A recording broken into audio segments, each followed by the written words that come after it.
وارجو الاشتراك في قناة مارك نيوز 24. لا تنسوا الضغط على زر الاشتراك ليصلكم كل جديد. النقابية بالمحطة الطرقية ولاد زيان قطاع النقل العمومي للمسافرين.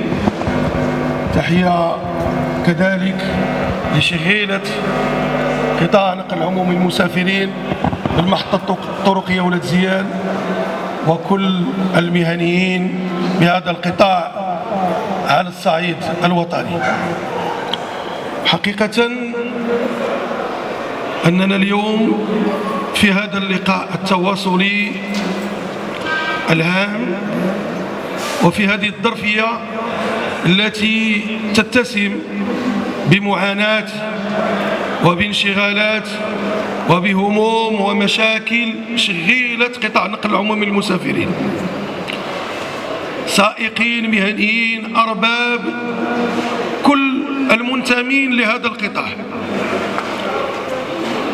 اليوم يختلف عن الأمس، اليوم يختلف عن الأمس في ظل تحولات وتطورات جديدة وملفات وبرامج تشتغل عليها الحكومة المغربية والقطاع الوزاري المعني. بسم الله الرحمن الرحيم. معك المكتب الشغيلة المحطة الطرقية ولاد زيان تحت لواء الاتحاد الديمقراطي المغربي للشغل.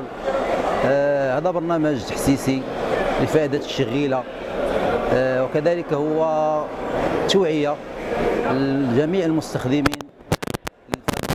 ليعلموا أن هناك تغييرات جذرية ستكون إن شاء الله، ونحن مقبلين على حلة جديدة بهذا المرفق، وإن شاء الله غادي يكون الخير من القدام.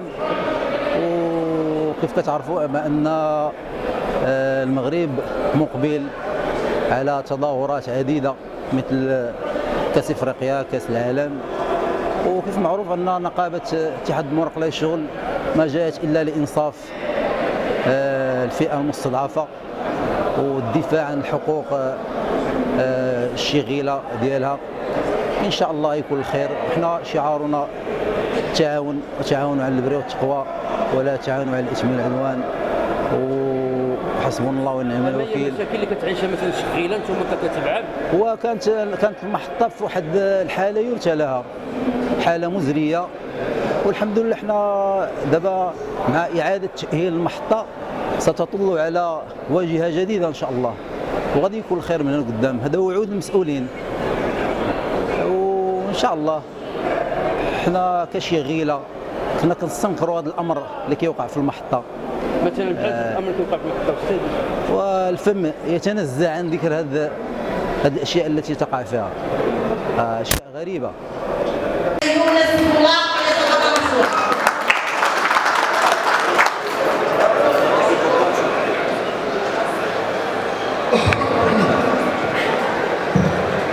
بسم الله الرحمن الرحيم، والصلاة والسلام على أشرف المرسلين سيدنا محمد وعلى آله وصحبه وسلم تسليما. إخوان